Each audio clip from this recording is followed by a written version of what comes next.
Lesson 1, Unit 1. The project initiation phase. The project initiation phase is the first phase of the project management cycle and provides information to the planning phase. The project initiation phase of the project management cycle begins once the proposal is accepted, funds have been approved, and the project is finally ready to start. This is the moment a project manager will be assigned with responsibilities to lead the project. This phase requires a good level of effort, almost as much as the closing phase.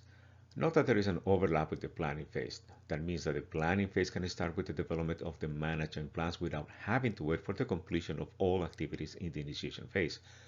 This phase requires some effort and time to be properly completed. This phase gives the start to the project management cycle and officially gives authority to the project manager to manage the project. This phase helps set the conditions to manage the project successfully. It is important that the project manager dedicates the required time and effort to complete this phase. The initiation phase has these major steps: the development and approval of the project charter, the document that defines the project governability, the analysis of all project documentation, including the project proposal and contracts, committing support to the project from the various internal and external stakeholders, organizing the project team, the roles and responsibilities of all involved in the project, setting up the project office space. This is the environment where the project team will work. And finally, the project kickoff, which marks the official start of the project. These are the basic steps that the project manager should accomplish in the initiation phase. Here's a flowchart for the initiation phase. The first step is the development and approval of the project charter. This document identifies the project manager and the governance structure of the project. The project manager should review and make sure the project charter is complete and accurate. The charter is approved and signed by a senior executive of the organization. Next, the project manager will review all documentation from the project, especially the information used for the design of the project, and become familiar with the project contract and all its clauses.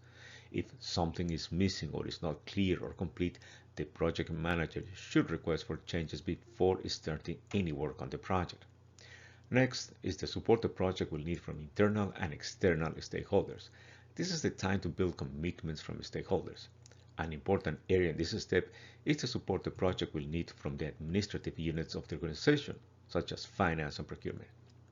The next step is to organize the project, get the team on board, hiring staff, setting up clear roles and responsibilities, and the organizational structure of the project. Next is the project office.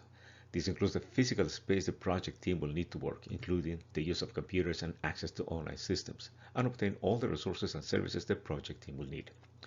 Once is all ready, the project manager will organize the kickoff meeting to officially start the project and present the project to the team and to some key stakeholders. In the next unit, you will learn in more detail each one of these steps.